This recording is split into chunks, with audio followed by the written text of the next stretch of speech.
Hated argument میری آپ کی بھی کسی ٹاپک پہ ہو سکتی، لیکن اگر وہ ہیٹڈ آرگومنٹ کسی نتیجے پہ آ جاتی ہے اور اس نتیجے پہ سب متفق ہو جاتے ہیں، چاہے کتنی ہی کوئی ایگریسو ایٹماسفیئر کے بعد کوئی نتیجہ کیوں نہیں نکلا، لیکن اگر مسلم امہ اس کے اوپر متفق ہو گئی ہے تو وہ ہسٹری پہلے سے گنی جائے گی کہ کتنے برسوں میں یہ چیز ایک متفق پوائنٹ کے اوپر آ کے پبلیکیشن کا روپ اختیار کر رہی ہے۔ اب جیسے کوئی اتنا بڑا سانحہ وقوع پذیر ہو رہا ہے، قرآن پاک کی کمپلیشن کائنات کا سب سے بڑا اس وقت کا سانحہ ہے، اور اس سانحے کی ہسٹری لکھی جا رہی ہے۔ اہل سنت جو پڑھتے ہیں اس کے مطابق بھی، اہل تشیع جو پڑھتے ہیں، یہ کلیکٹیولی مسلمان لٹریچر ہے، مسلمان ہسٹری ہے۔ اور یہ جیسے میں نے کہا امام باقر علیہ السلام کے ٹائم پہ باقاعدہ طور پہ یہ پبلیکیشن کی صورت اختیار کر رہی ہیں کتابیں، پھر جیسے میں نے سلیم بن کیش کا بتایا آپ کو، اور پھر کرتے کرتے امام جعفر صادق علیہ السلام کی اصول، اور یہ سارے یہ پیرلل پروسیسز چلتے آ رہے ہیں، اور یہ مدت سے چلتے آ رہے ہیں۔ یہ مسکنسیپشن ہے کہ مسلمان علم کی بیسس پہ ہی تو اپنے آپ کو دوسروں سے مختلف اور اللہ تعالیٰ کے نزدیک بہتر ثابت کر رہے تھے اس تمام صورتحال کو، کہ جو علم کا معیار ہے وہ سب سے بلند معیار ہے، علم کے معیار پہ سب چیزوں کو رکھا جائے گا۔ تو جو علم کے اتنے بڑے دعوے دار ہیں وہی تعلیم اور درس و تدریس سے بے پرواہ ہو سکتے ہیں، نعوذ باللہ۔ یہ کامن سینس کی بھی کچھ باتیں ہیں، اور ریسرچ بتاتی ہے کہ ایسا نہیں ہے۔ تو یہ سلسلہ پیرلل میں چلتا آیا۔ ٹھیک ہے، اچھا ذریعہ بھائی، اب آپ نے جتنی بات کی اس کے اندر ہم قرآن کی بات آئی ہوپ سب سننے والوں کو کلیئر ہو گئی ہو کہ اتفاق ہو گیا تھا، اور اس کے بعد آج جو مسودہ ہے اسی پہ اتفاق ہوا تھا۔ میں اگین آپ نے ابھی جو امام باقر کی بھی بات کی، ٹھیک ہے، آپ نے جو امام مالک کی بھی بات کی، یہ سب 60-70 ہجری کے بعد کی بات ہو رہی ہے کہ پبلیکیشن سٹارٹ ہوئی، ٹھیک ہے۔ اب 60-70 سال گزر چکے ہیں وصال کو حضور پاک صلی اللہ علیہ وسلم کے، اس کے بعد یہ شروع ہوئی۔ اچھا، اب جو ہم بات جہاں پہ میں آنا چاہ رہا ہوں وہ وہی 200 سال والی بات، امام بخاری کی جو کتاب ہے، یعنی کہ جو اہل سنت ہے وہ تو جو شیعہ مسلمان ہیں ان کی کتابوں کو، یعنی کہ ان دونوں میں تو فرق ہے نا، یعنی کہ جو شیعوں کی کتابیں ہیں ان کی کتابوں سے تو وہ آپ کہہ تو رہے کہ وہ درس و تدریس چل رہا تھا، ٹھیک ہے، لیکن ایک بڑا کلیئر ڈسٹنکشن ہے، اور بہت بڑی 2 برانچز کریٹ ہو گئی ہیں، سنیوں کی اور شیعوں کی۔ تو آبویسلی اہل سنت جو ہے ان ساری چیزوں کو، جس کو آپ کہہ رہے ہیں کہ حضور پاک کے وصال کے بعد جو حضرت علی کی درس و تدریس ہے، ان سب چیزوں کو استعمال نہیں کرتے ہیں، یا ان کو مطلب یوٹیلائز کیا ہے، کیونکہ دیکھیں جہاں تک ایک عام آدمی کو پتا ہے وہ یہی کہ چلے امام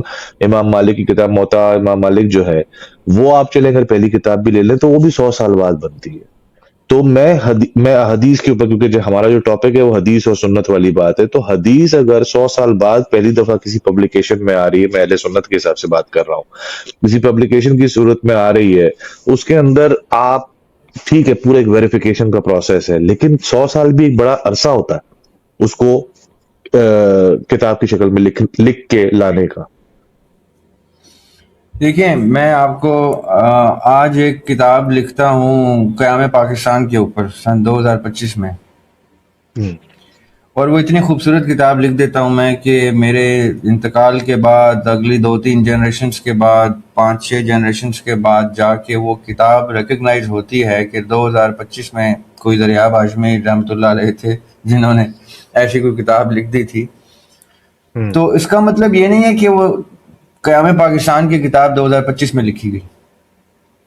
اس کا مطلب یہ ہے کہ کچھ کتابیں ایسی ہوتی ہیں جو اپنا تاثر تاریخ میں اتنا گہرا چھوڑتی ہیں کہ بظاہر یہی تاثر آتا ہے کہ جیسے وہی اصلی اور پہلی اور آخری کوئی کتاب ہے. جتنی بھی احادیث کی کتابیں کمپائل ہوئی ہیں 50 سال 60 سال 70 سال کے بعد ہجرت کے ہجری کیلنڈر کے، کیونکہ 11 ہجری کو آقا علیہ السلام کا وصال ہوتا ہے، اور 11 ہجری کے بعد آپ کہتے ہیں کہ جی 60 سال کیوں لگے امام باقر علیہ السلام کی کتاب کو. ایسا نہیں ہے. یہ کوئی کتاب اگر سن 60 ہجری میں بھی چھپ رہی ہے، پبلش ہو رہی ہے، منظر عام پہ آ رہی ہے، تو اس میں ریفرنسز سن 30 ہجری کے 20 ہجری کے سرٹن ریٹن کانٹینٹ کے بھی ہیں. ٹھیک ہے. اسکیٹرڈ کانٹینٹ گیدر کرنے کا مطلب بائی ڈیفینیشن ہی یہ ہے کہ یہ کانٹینٹ میرا نہیں ہے، یہ کہیں نہ کہیں کسی نہ کسی صورت میں سینہ بہ سینہ یا ریٹن ٹیکسٹ کی صورت میں ملا، اوتھینٹیکیٹ ہوا، سرٹن اوتھینٹیکیٹ نہیں بھی ہوا، کمپلیشن کا حصہ بنا کے اس کو ایک کتاب کی صورت میں ڈال دیا. تو یہ ہرگز اس کا مطلب نہیں ہے کہ جس سن کی پبلش بک ہے اسی سن میں ابتدا ہوئی. وہ کتاب خود کلیم کر رہی ہے کہ میں ریفرنسز ہی پچھلے چھپے ہوئے اور سینہ بہ سینہ ٹریول کیے ہوئے نالج کے لے رہا ہوں. تو اس کا مطلب یہ اچھا، ہے کہ اس کے کچھ اندر نہ ایک چیز کچھ. ایڈ کروں گا میں. جی ابھی آپ نے جو مثال دی کتاب لکھنے کی، ٹھیک ہے، آپ اگر آج 2025 میں اس موضوع کے بعد جب کتاب لکھیں گے، ٹھیک ہے، تو ہمیں خود کو پتا ہے آج سے جو 1960 میں جو سیم ٹاپک کے اوپر کتاب لکھی گئی تھی پاکستان کے معاملات کے اوپر، آج آپ کے پاس بہت ساری اور ایسی چیزیں ہیں جو نئی انفارمیشن ہے، اپڈیٹڈ انفارمیشن ہے، وہ واقعات غلط طریقے سے پہلے بتائے گئے، اس کی اپڈیٹڈ یعنی کہ دونوں side of the story. Again there is lot of updates ہوں گی آپ کی 2025 والی کتاب میں. جو 1960 والی کتاب ہوگی اور 2025 والی کتاب ہوگی، سیم ٹاپک کے اوپر، سیم چیز کے اوپر، اس میں بڑا فرق ہوگا. ٹھیک ہے. تو آپ نے جو بات کی کہ وہ ریفرنسز دیتے، ایک تو یہ بات ہے. دوسرا جو اسی چیز سے جو آپ ہی کی بات سے میں نکال رہا ہوں کہ امام بخاری نے بھی جب کمپلیشن کی تھی، اس میں بھی وہ کہتے ہیں جی انہوں نے جو تمام چینز ہیں وہ پوری کریٹ کی تھی، تو انہوں نے ری ویریفیکیشن کی تھی. مطلب احادیث کی ری ویریفیکیشن اپیرنٹلی ہوئی ہے دوبارہ سے. تو جو امام مالک کے زمانے میں بھی جو ہوئی ہوگی، وہ بھی ایک ویریفیکیشن کے پروسیس کے تھرو ہوا تھا. ٹھیک ہے، وہ بھی ایک انسانی کوشش تھی، انسان نے کی تھی، غلطی بھی ہو سکتی ہے اس کے اندر. اور سیم گوز فار 200 سال بعد. تو ان دو چیزوں کو آپ کس طرح سے ایڈریس کریں گے؟ یہ دو باتیں جو اپڈیٹڈ والی بات کی میں نے، اور یہ جو ری ویریفیکیشن، تو یہ تو پھر اپڈیٹ ہو گیا ہوگا نا 200 سال بعد بھی. جی دیکھیں، جو اپ ڈیٹ یا ریوائز ہونے کی بات ہے، میں اس سے بالکل متفق ہوں کہ ایسا ہوتا ہے کہ وقتاً فوقتاً کتاب بتدریج آگے چلتی ہے، اور اس کے فرسٹ ایڈیشن سے لے کے کوئی 5ویں 7ویں 10ویں ایڈیشن تک وہ سرٹن ریویژن سے اور اپ ڈیٹ سے گزرتی ہے. جی لیکن قرآن پاک بھی حضرت عثمان رضی اللہ عنہ کے دور میں جب کمپائل ہوا ہے، تو آقا علیہ السلام کے ہاتھ کے لکھے ہوئے اور یا لکھوائے اپنے سامنے ڈکٹیٹ کرائے ہوئے ٹیکسٹ کو بھی ریٹن صورت میں اٹھایا گیا ہے. ایسا نہیں ہے کہ وہ صرف حفاظ کے دلوں سے جو بات ٹرانسفر ہو رہی تھی. میں یہ آپ کو بتانے کی کوشش کر رہا ہوں کہ ابو بکر صدیق رضی اللہ عنہ کے دور میں ہی 2 کمپلیشنز کی ابتدا ہو گئی تھی. مولا علی علیہ السلام کی کاپی آف مصحف آف قرآن پاک اینڈ حضرت زید رضی اللہ تعالیٰ عنہ، ان کے ہاتھ کی completion from the second year of the departure of the prophet صلی اللہ علیہ وسلم سٹارٹ ہو گیا. 11 ہجری کو وصال ہو رہا ہے، 12 ہجری کو کمپلیشن سٹارٹ ہو رہی ہے. ٹھیک ہے. اب اگر 12 ہجری میں آقا علیہ السلام کے جانے کے 1 سال کے بعد قرآن کی کمپلیشن شروع ہو رہی ہے، تو it is given that there was a concept of written text and saving that scripture, in preserving that scripture in the most suitable possible procedure, and certain scriptures were were wearing off from the material they were written. تو اب میرے پاس کبھی بھی مولا علی کے ہاتھ کا لکھا ہوا اسکرپٹ نہیں لگ سکتا، کیونکہ 1400 سال گزر چکے ہیں, اب وہ کسی صورت میں موجود بھی ہوگا تو وہ اپنی کنڈیشن لوز کر چکا ہوگا کہ جس کو مزید پریزرو کیا جا سکے. لیکن اس سے اگر کوئی ٹیکسٹ کاپی ہو گیا ہے تو that itself is a revision and update of the text written by the prophet صلی اللہ علیہ وسلم اور مولا علی علیہ السلام اور اصحاب رضوان اللہ علیہم. Now, جو میں کہنا چاہ رہا ہوں وہ یہ کہ اس وقت بھی حدیث لکھی جاتی تھی, جیسے آیت لکھی جاتی تھی, سورت لکھی جاتی تھی, اور آقا علیہ السلام کی تفسیر لکھی جاتی تھی, لیکن وہ اپنی اس شیپ میں ایگزسٹ نہیں کیا. وقت کے ساتھ ساتھ اس کو کسی اور مٹیریل کے اوپر اور کرتے کرتے جب ہم نے کاغذ دیکھا ہے تو کاغذ سے پہلے کے مٹیریل اگر کسی نے محفوظ رکھے ہیں, دیکھیں ابھی بھی آج بھی سائنس کو موسیٰ علیہ السلام کے ٹائم کے اسکرپچرز مل جاتے ہیں, آج بھی ان لوگوں کو عیسیٰ علیہ السلام کے اسکرپچرز مل جاتے ہیں, ٹائم کے نوح علیہ السلام کے ٹائم کی چیزیں مل جاتی ہیں. یہ وہ ریلکس ہوتے ہیں جو اتنے صدیاں بیتنے کے بعد بھی اچانک سے ایک سرپرائزنگ فیکٹر کے ساتھ ایگزسٹ کرتے ہیں. لیکن اس کا مطلب صرف یہ ہے بتانے کا کہ اگر اس وقت بھی ایسا کہ کوئی میکنزم تھا کسی ٹیکسٹ کو کسی شیپ میں لاک کرنے کا, تو اگر موسیٰ علیہ السلام کے دور میں تھا تو آقا علیہ السلام کے دور میں بھی تھا, اور پوسٹ آقا علیہ السلام وصال بھی تھا. اب ہم تک جو چیزیں پہنچی ہیں یا کمپائل ہوئی ہیں وہ کمپلیشن ہی گارنٹی دیتی ہیں اس چیز کی کہ یہ ساری احادیث, یہ ساری آیات, صورتیں, تفاسیر, معاملات, روایات اور ہسٹری کسی نہ کسی صورت میں ریٹن سے ہی دوسرے مٹیریل پہ ٹرانسفر ہوتے ہوتے پیپر میں آئی, اور پیپر سے بک میں آئی, اور بک آگے ریوائز ہوتے. یہ سوچنا بھی کم فہمی ہے کہ کیا اس وقت کوئی پڑھا لکھا نہیں موجود تھا, یا لکھنے کا کانسیپٹ نہیں تھا, پڑھنے کا کانسیپٹ نہیں تھا. سب کچھ تھا, لائبریریز تھیں, every thing in some shape or the other based on that era موجود تھا. لیکن ہم آج اس کو ایکسیس نہیں کرتے. جیسے میں آج ایک فلاپی ڈرائیو کو ایکسیس نہیں کرتا, میں ایک سی ڈی ڈرائیو کو ایکسیس نہیں کرتا, لیکن میرے پاس یو ایس بی میں آج بھی وہ مٹیریل ہو سکتا ہے جو موسیٰ علیہ السلام کے ٹائم کی کسی نہ کسی صورت میں نے وقت کے تغیرات دیکھتے دیکھتے ایز از چھاپ دیا. اس کے اندر ایک مسئلہ ہے, آپ نے جو بات کی کہ وہ ٹرانسفر جو ہے, اب اس پہ ظاہر ہے کہ کوئی پرنٹنگ پریس وغیرہ تو تھا نہیں, تو مینول سارا تھا, اس کے کاپی پیسٹ کے اندر بھی ایشوز آ سکتے ہیں. ٹھیک ہے کہ اگر آپ اس ٹیکسٹ کو ایسی چیز کی, یہ سیپریٹ ڈسکشن ہے, یہ الگ ڈسکشن ہے کہ اس کی صحت پہ بھی شک کیا جا سکتا ہے, اس کے کانٹینٹ کا آگے کہیں کوئی ریویژن ہوئی نہیں, نگیٹ ہوا,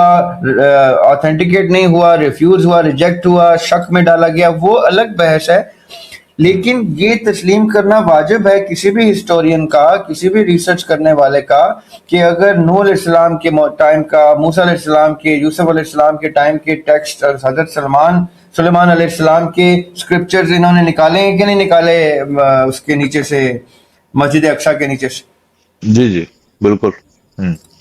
وہ تو میں کوشچن بھی نہیں کر رہا بات, لیکن وہ آپ نے بھی نہیں پڑھے آج تک, میں نے بھی نہیں پڑھے. ہمارے پاس بائبل کی صورت میں جو کچھ آیا اس میں وہ موجود نہیں ہے, قرآن میں بھی وہ موجود نہیں ہے. لیکن اس کا مطلب یہ نہیں کہ اس وقت لکھا نہیں جاتا تھا یا سنبھالا نہیں جاتا تھا یا تھا نہیں, وہ سب کچھ تھا. وہ کب کس کتاب میں کس طرح سے شامل ہوا, نہیں شامل, اس میں سے کتنا کانٹینٹ شامل ہوا, یہ ہسٹری کا ایک لائف سائیکل ہے. اس ہسٹری بنتے ہوئے ٹوٹتے ہوئے کچھ نہ کچھ شیپ چھوڑ دیتی ہے, کچھ ہڈن چھوڑ جاتی ہے, جو ریسرچرز بعد میں پرول کے نکالتے ہیں اور پھر اپڈیٹ کرتے ہیں, اور ان کا نکال پانا بھی اس چیز کا ثبوت ہے کہ کہیں نہ کہیں وہ ٹیکسٹ کہیں نہ کسی وجہ سے دبایا گیا, پولیٹیکلی دبایا گیا, پریشر سے دبایا گیا, غلطی سے دب گیا, اللہ تعالیٰ کی مشیت تھی کہ دب جائے, جو بھی آپ اس کو نام دینا چاہیں. اس سے اعتراض بھی کیا جا سکتا ہے, اس کو ریفیوز بھی, اس کو ایک سکول مانتا ہے دوسرا سکول نہیں مانتا, اس کے اوپر عقیدہ کھڑا ہے, اس کسی کا نہیں ہے, کوئی اس کو غلط, یہ الگ مباحثے ہیں. بٹ یہ کہنا, جیسے ہمارے کچھ پریولنٹ سکولز حدیث کو جہاں دل کرتا ہے استعمال کرنے کے لیے اسی حدیث اسی کتاب کو عزت دے دیتے ہیں، تقریم دیتے ہیں، جہاں ان کے منطق کے مطابق قرآن کے ساتھ وہ نہیں میچ ہوتا تو اتنی بڑی اسی چین کو ڈیفیوز کر دیتے ہیں جس چین کی بیسس پہ اپنے مطلب کی حدیث کو اپروو کرتے ہیں. یہ ٹھیک ہے، کر سکتے ہیں، کریں اگر وہ اپنا پوائنٹ پروو کرنا چاہتے ہیں اور اگر وہ میسج کنوے ہوتا ہے اور لوگ مانتے ہیں تو اس اسکول کے لیے I am all in for that. Everybody has the liberty to do that because everybody has his set of followers intellectually. So وہ تو اب رب بہتر جانتا ہے نا. اللہ تعالیٰ قرآن میں کہتا ہے کہ مباحثہ کرتے ہوئے بھی ایسے طریقے سے کرو کیونکہ یہ رب بہتر جانتا ہے کہ ہدایت پہ کون ہے. کیا پتا جو اپنے آپ کو بہت بڑا مومن سمجھ کے کسی ایتھیسٹ کو یا نان بلیور کو کنونس کر رہا ہو، اللہ تعالیٰ بائی ڈیفینیشن اس کو ہدایت پہ ہی نہ پاتے ہوں. یہ اللہ تعالیٰ بہتر جانتا ہے. بٹ یہ کہنا کہ اتنے 100 سال کے بعد دس از ناٹ، اور یہ بائبل کے ساتھ بھی یہ جب مسلمان بھی بائبل کو کوشچن کرتے ہیں تو وہ غلط کوشچن کرتے ہیں. ڈسائپلز آف عیسیٰ علیہ السلام کی لکھی ہوئی کتاب ہے، یہ بھی ڈسائپلز آف آقا علیہ الصلوۃ والسلام نے کمپائل کیا ہے. یہ حفاظ بھی ڈسائپل آف آقا علیہ الصلوۃ والسلام تھے جو نریٹ کر کے اس کتاب کا ٹھیک ثابت کر رہے تھے حافظ. یہ ڈسائپلز کا ہی کام ہوتا ہے. پروفٹس کا کام ہوتا ہے ڈیلیور کرنا، ڈسائپلز کا کام ہوتا ہے اس کو سٹور کرنا کسی نہ کسی صورت میں.